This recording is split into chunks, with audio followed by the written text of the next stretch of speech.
Hello, colleagues. My name is Jerry Yang. I'm the General Manager of HJB. It's a integrated CDMO biologics company.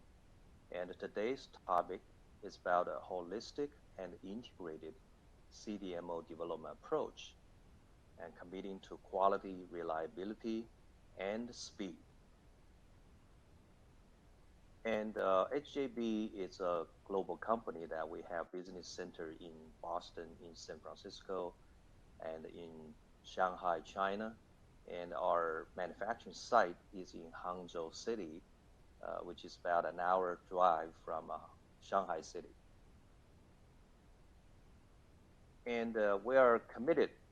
Our mission is we're committed for our partner to do our business as a global quality standard. And we also drive for innovative technology, using the technology to efficiently develop our process and drive for low cost and high quality. And third, that we committed as a flexible and speedy and reliable partner. A holistic and integrated CDMO development approach, what it means integrated platforms allow for rapid development and efficient manufacturing. So there are three components. One is starting with candidate selection. We call it developability platform.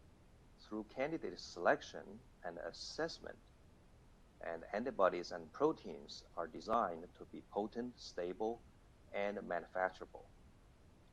And then we move on to our advanced process development technology. And we integrated cell line, upstream, downstream, analytical platforms together, so allow rapid development to get high yield and robust process. And we also offer perfusion continuous manufacturing mode for some customers. And as we have the integrated process, then we move on to our modular, one of the kind in the world of biologics, modular biologics plant. And it's flexible and also expandable. And let's take a look at the key milestones from IND to BLA development. When we look at holistically. First important component is FIH CMC development, which means first in human for a novel molecule, first time in human, IND enabling development. Usually you want to go fast to go to clinic to test your candidate drug. However, as you enter phase one, if safety is mostly testing your drug safety, if it's not a problem, then you move on to phase two. At this point, you need to initiate your commercial formulation development, which takes time. And during phase two, you also need to initiate your commercial process development, or we call late phase development. And this process will use to manufacture your phase three supply. And so you have to develop the process start to develop the process way before your phase three start, right? So you don't delay your clinical trials. And during phase three, then you can develop your scaled down model. You do your process characterization, and before your BLA filing, you complete your process validation. So there are two important decisions we have to make.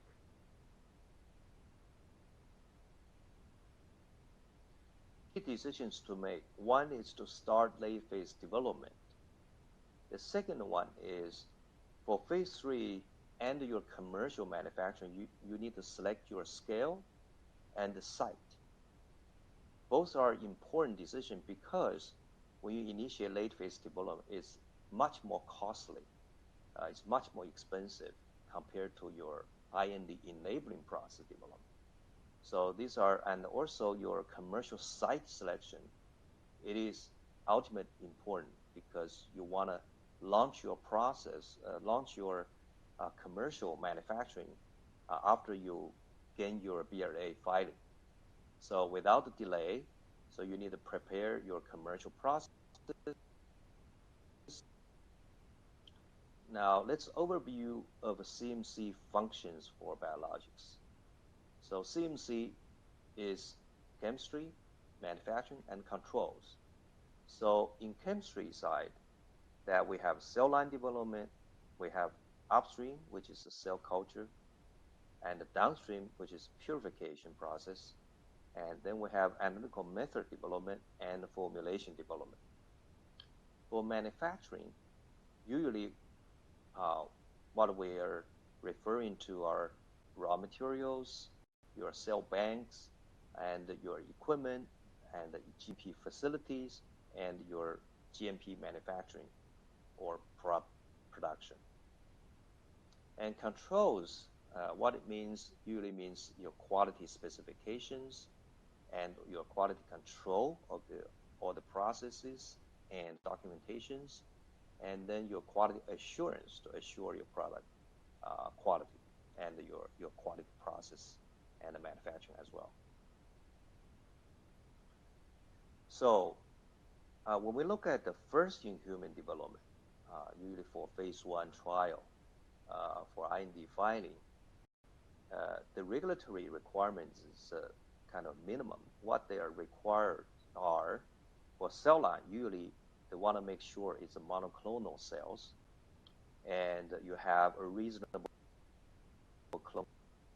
And for upstream development, usually requires for chemical defined media and also the culture safety and repeatability, right? And for purification is your drug substance. So the product quality, product purity, it's safety, right? Mostly concerned about safety and the virus safety as well. For formulation, and usually we look into the excipient chemical safety and the container closures and the storage conditions. For analytical method development, at this stage, you look at the suitabilities, reproducibility, and also the limits. So development activities beyond those lists is more of a business risk control rather than a regulatory risk. So some company tends to do more, some are do less. It's more of a business consideration. Now, HJB developed a parallel IND CMC development timeline, so enable IND development from sequence to IND filing in 15 months. So in order to achieve the 15 months timeline, that you need to do certain things in parallel. Here on the top, first, after transfecting our cell lines, we get the bulk pool. Then you're starting to do clone screening, but you don't want to wait until this clone screening completed before you start your process development. You can start earlier by using bulk pool to generate the material, and that material can be used for process development and formulation development and analytical development. So by the time you completed your cell line stability, and then you choose one clone, and then you do your mass cell banking manufacturing. And by that time, you lock your process, you lock your formulation, and you can initiate your tox production. So IND enabling toxicology material from this tox drug substance. And then you fill the drug product for stability testing, and then you can initiate your GMP drug substance manufacturing. So after you finish your drug product, you need to do some safety testing and also a month of stability. Then you can prepare your documentation for IND filing.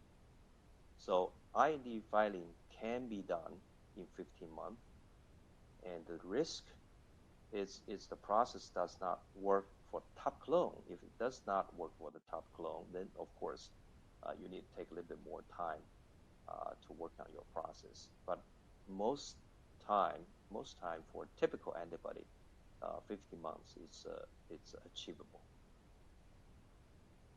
Now, if you wanted to further accelerate, there are people are doing IND filing in 12 months from sequence. How they achieve that? Usually, what the way they're doing is they continue to do the cell line development and also use the bulk pool material for process development, formulation development, and the method development as well. However, the tox drug substance production tends to use top clones. Instead of using the final clone, you can use combination of a few top clones, mixed clones basically, and to do the tox. But the premises is that the quality profile you need to maintain once you get your single clone. So once you get your single clone, you'll make your master cell bank and then do your GMP manufacturing. So the GMP manufacturing quality needs to be consistent to your tox production lot. So that's some challenge. However, it's also achievable, and also you need to also assess the regulatory risk. Usually for regulatory agencies, they like to see some breakthrough candidate and also unmet medical needs that it tends to support this accelerated development. If you use something that the indication already has good therapeutic drugs, then the hurdle is much higher. They like to see a more consistent process. Now we show you a few examples of how clone impact the quality profile. So first of all, we look at the bulk pool. You can see the titer, the SEC, which is show you the purity, and then charge variant, and also glycan profile. Mainly, we look at the MAN5, high mannose. So these are common critical quality attributes initially when you develop the process. So you can see different clones, 1 to 9, eventually they have a different titer, tends to be higher than the pool, and the SEC shows the purity. Usually it's consistent, and the charge variant may vary, some from 50 to 65%. The mannose also can vary from 5% to something like close to 15%. So from pool to clone, you will see some variations. And then example how cell culture upstream media that impact product profile.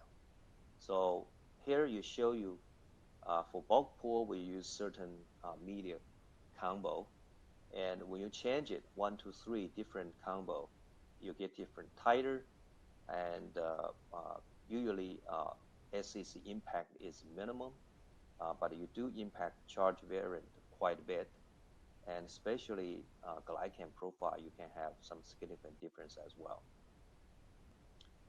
And here's some examples of a downstream purification process that impact product quality.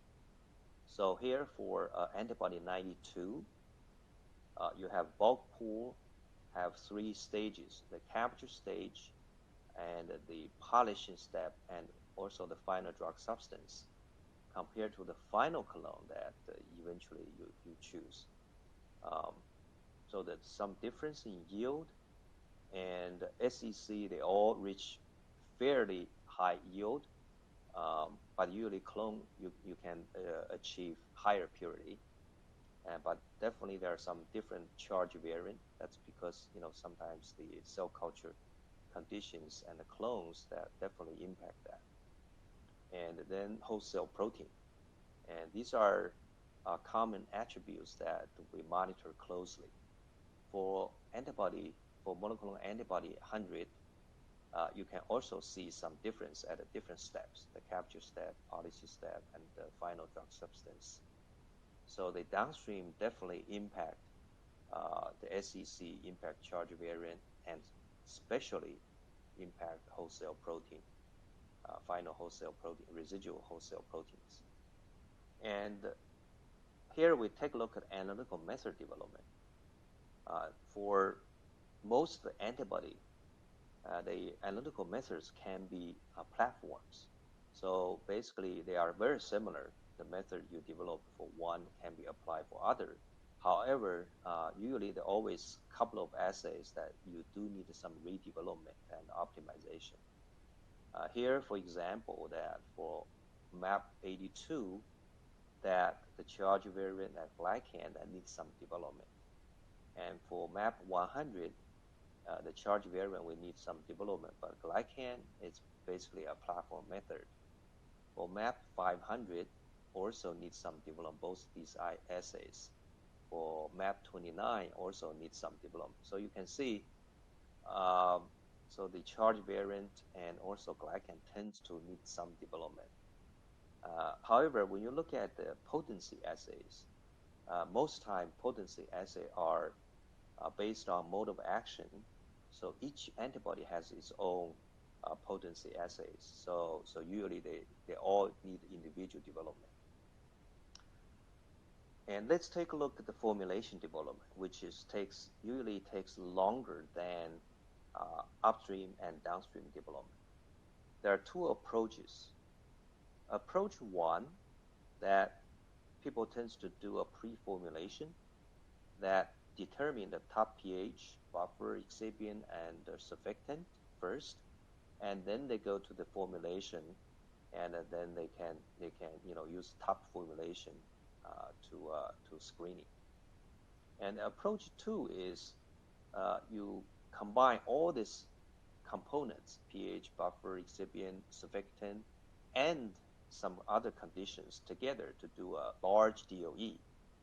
So then you can complete a large number of parameters first, and then to basically to finalize your formulation. So overall, you shorten your time.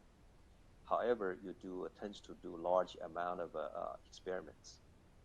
So at the bottom of the table, that show you different antibodies, monoclonal antibodies, that they use different approach and at a different concentrations from 20 milligrams, 50 milligrams to 30 milligrams. The pH tends to be similar. You can see the buffer system. Some use acetate, some use histidine, and excipient. You could use sucrose and sorbitol, and sometimes arginine. And also surfactant, you have a P180A or PS80. Both are fairly common.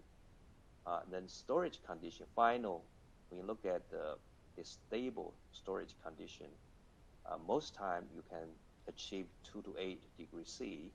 However, for some antibody not so stable, you can use frozen condition, like -20, -30 degrees C. So in summary, that a holistic approach means that you needed to assess the developability first, then go through the cell line development, upstream, downstream, and analytical and formulation development as a whole to evaluate this molecule and its process. And the key to move fast is to know what's our must-have versus a nice-to-have. So you always need to take some risk to go fast.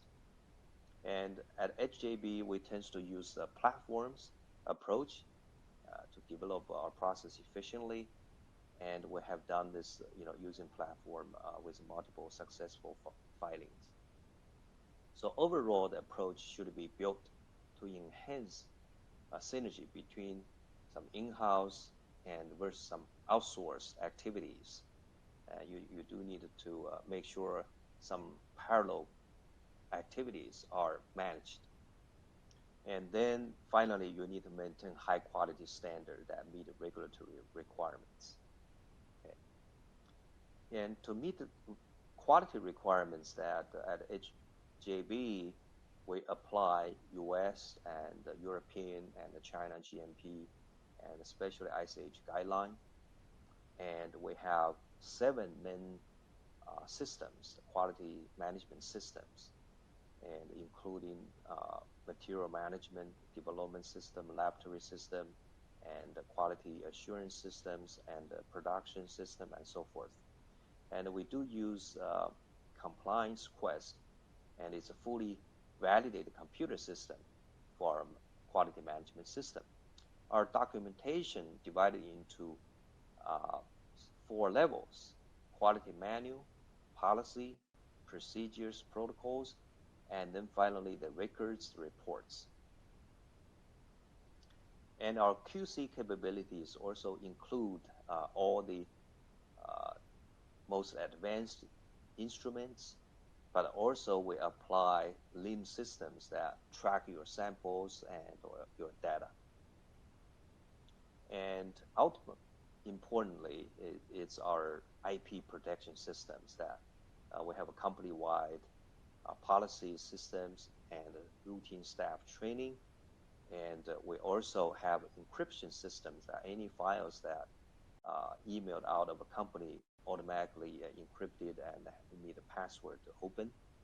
And we also use human control and also use hardware device and a monitor to control it.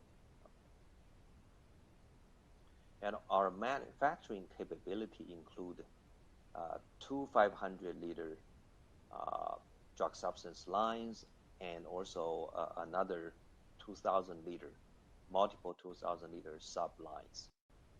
And we do use Delta V automatic control system connecting the whole plant, all the equipment, so we can make sure we track our data and our data integrity is assured. And we are building a new drug product fill finish line, and should be opening and in operation the first quarter next year. So we have a 5-floor admin and laboratory building, and then a 2,000 square meters grade D ballroom for manufacturing, and we use modular, multiple modular clean rooms. Okay, and this facility is definitely one of the kind in the world that for biologics using the modular system. And for the CDMO business unit, that our senior management, including myself, have 30 years experience in U.S. And our colleague Frank Ye is the chief operating officer that in charge the manufacturing, and our technology officer Dr. Chris Huang has also 30 years experience in process development, especially in continuous manufacturing. He's definitely the expert, world expert. And we cover the development services all the way from cell line development to formulation development. And our manufacturing process include the drug substance, cell banking, and the drug product development and drug product manufacturing. So here I stop my talk, and I'm happy to answer your questions. Thank you.